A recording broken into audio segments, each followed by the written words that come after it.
ভাইরে ভাই, ট্রল পেজগুলো অ্যাডমিনরা একটু সাইডে গিয়া কাইন্দা আসেন, কারণ আপনাদের রুটি রুজির বাজারে বড়সড় একটা লাথি পইরা গেছে। গত কয়েক মাস ধরা যারা কিবোর্ড নেওয়া রেডি আছিলেন যে রোনালদো শেষ, রোনালদো এখন সৌদি মরুভূমির খেজুর গাছ, ওরে দিয়ে আর কিচ্ছু হইব না, তাদের মুখের ওপর 41 সাইজের একটা জুতা তালি মারলেন ক্রিশ্চিয়ানো। হ্যাঁ ভাই, অফিসিয়ালি শোনেন, আই এম ব্যাক। ম্যাচ শেষে CR7 নিজে মুচকি হাসা এই হুঙ্কার দিছেন।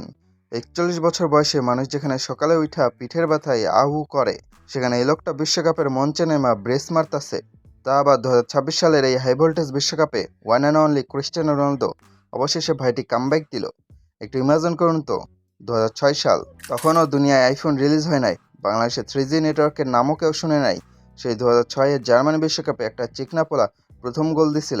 আর আজকে 2026 সাল, দুনিয়া বদলাইছে, মানুষের ফোনের ক্যামেরা বদলাইছে, কিন্তু একটা জিনিস বদলাই নাই, বিশ্বকাপের মঞ্চে রোনালদোর গোল দেওয়া।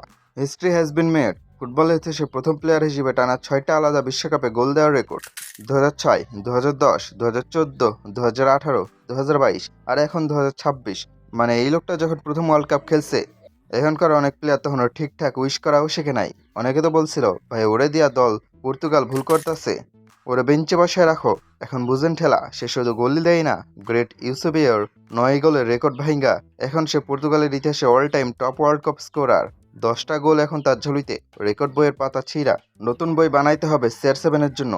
আমার সবচেয়ে বেশি মায়া লাগতেছে রোনালদোর হেটাসের জন্য। আহা, বেচারাদের রাতের ঘুম হারাম। তারা ভাবছিল পেনাল্দো বইলা পার পাইয়া যাবে, কিন্তু মাঠে এসে যখন বাস পাখির মতো উইডা গিয়া ব্রেস মারলো, তখন হেটাসদের অবস্থা হইল মুখ বুইজা সহ্য করা ছাড়া আর কোনো উপায় নাই। 41 বছর বয়সে ওয়ার্ল্ড কাপের ইতিহাসে সবচেয়ে বয়স্ক প্লেয়ার হিসেবে জোড়া গোল দেওয়ার রেকর্ডটা এখন কার?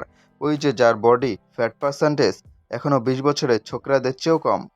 এই বয়সে মানুষ বিকেলে পার্কে বসে চা খায় আর দেশের রাজনীতি নিয়ে ফালতু তর্ক করে। আর রোনালদো কি করে? আমেরিকার মাটিতে ডিফেন্ডারদের কোমর বাঁকা কইরা বল জালের ভেতর চড়ায়।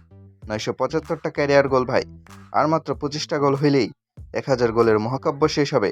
এই হাঙ্গার, এই মেন্টালিটি কই পাবেন? বিজ্ঞান বলে 40 পার হইলে মানুষের রিফ্লেক্স কমে যায়, মাংসপেশি দুর্বল হয়, কিন্তু রোনালদো হয়তো বিজ্ঞাপন বই পড়ার টাইম পায় নাই।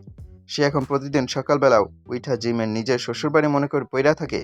লঞ্জিভিটি বা দীর্ঘায়ু শব্দটার যদি কোনো ডিকশনারি মিনিং থেকে থাকে, তবে সেখানে রোনালদোর ছবি প্রিন্ট কইরা দেওয়া উচিত। 2টা দশক ধরে একটা মানুষ ফুটবলের টপ লেভেলে ডোমিনেট করতেছে। কত শত স্টার আসলো আর গেল, কেউ 2 বছর চাইলেও ইনজুরিতে শেষ, কেউ আবার 3 বছর ভালো খেলা ফর্ম হারায় টিকটকার হইয়া গেল। কিন্তু এই লোকটা, he just keeps making history. একে সাধারণ বলা আর নিজেকে আইনস্টাইন ভাবা একই কথা। রোনালদো ম্যাচ শেষে যখন ওই মুস্কি হাসিটা দিয়া বলল, আই এম ব্যাক, ওটা শুধু একটা কথা ছিল না, ওটা ছিল একটা স্টেটমেন্ট। ওটা ছিল ট্রল পেজগুলোর জন্য একটা শাট আপ কল। পর্তুগাল দলটাও এবার হয়তো স্বস্তি নিঃশ্বাস ফেলতেছে।